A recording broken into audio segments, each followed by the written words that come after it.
Assalamualaikum semuanya. Perkenalkan, kami dari kelompok 3, saya Adiulia Rahmarambe dengan NPM 2005 1050 126 dan teman saya Afra Nur Hafifah dengan NPM 2405 1050 160. Pada kesempatan kali ini, kami akan menjelaskan tentang bahan tambahan pangan pengkarbonasi. Sebelumnya, apa sih BTP itu sendiri? BTP atau bahan tambahan pangan merupakan bahan atau zat yang sengaja ditambahkan ke dalam makanan, baik dalam proses pengolahan, penyimpanan, dan pengemasan, yang berfungsi untuk meningkatkan kualitas, cita rasa, tekstur, warna, kestabilan, dan dapat mengawetkan. Pada video kali ini, kami berfokus pada satu jenis bahan tambahan pangan, yaitu bahan tambahan pangan jenis pengkarbonasi. Menurut Permenkes nomor 033 tahun 2012, bahan tambahan pangan pengkarbonasi merupakan bahan tambahan yang dapat membentuk karbonasi di dalam bahan pangan. Nah, jadi apa sih fungsi dari bahan tambahan pengkarbonasi itu? Fungsi dari bahan tambahan pengkarbonasi yang pertama dapat memberikan efek karbonasi, yaitu sensasi bergelembung yang dapat menyegarkan pada minuman. Yang kedua, dapat meningkatkan persepsi rasa dan memberikan sensasi sparkling, fish and cheese pada minuman. Yang ketiga, dapat memperlambat pertumbuhan mikroorganisme dan dapat memperpanjang umur simpan produk. Selanjutnya, kita akan ngebahas jenis dan sumber bahan tambahan pangan pengkarbonasi.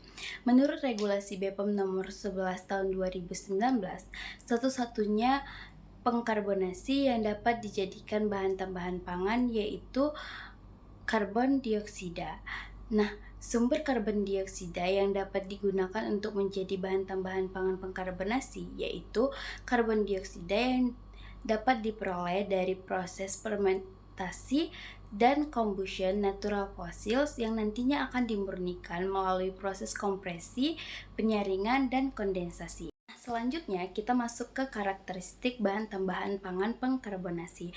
Untuk karakteristiknya itu sendiri, yang pertama, tidak berbau, tidak berwarna,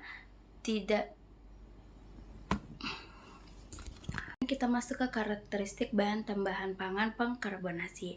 Untuk karakteristiknya itu sendiri yaitu tidak berbau, tidak berwarna, bersifat inert, dan memenuhi standar food grade. Kemudian dapat memberikan sensasi menyengat atau tekstur sparkling yang dapat ditimbulkan melalui pembentukan asam karbonat. Nah, untuk kestabilannya, stabilitas gas akan meningkat pada kondisi suhu rendah dan tekanan tinggi. Untuk batas penggunaannya, penambahan karbon dioksida tidak memiliki aturan spesifik untuk penggunaannya. Namun, perusahaan atau produsen harus menerapkan CPPOB dalam proses penggunaan karbon dioksida itu sendiri. Selanjutnya kita akan membahas bagaimana mekanisme kerja BTP khususnya untuk bahan pengkarbonasi di dalam tubuh manusia. Perlu kita ketahui bahwasanya CO2 yang masuk ke dalam tubuh kita itu sebagian besar akan dikeluarkan melalui proses pernafasan dan juga saat melakukan sendawa. Namun, sebagian kecil akan tetap tertinggal di dalam sistem, kemudian terserap oleh darah melalui sistem pencernaan.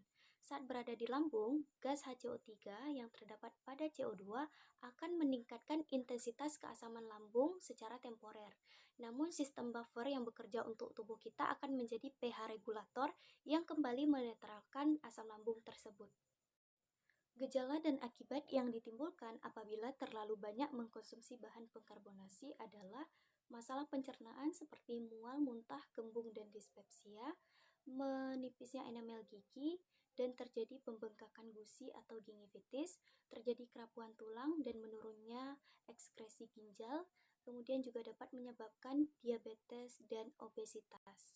Contoh bahan pangan yang menggunakan bahan pengkarbonasi sebagai BTP seperti Coca-Cola, Sprite, dan Fanta. Namun dalam komposisinya tidak dituliskan seberapa banyak bahan tersebut ditambahkan karena proses penambahannya itu secara CPPB dan tidak ada nilai ADI atau Acceptable Daily Index.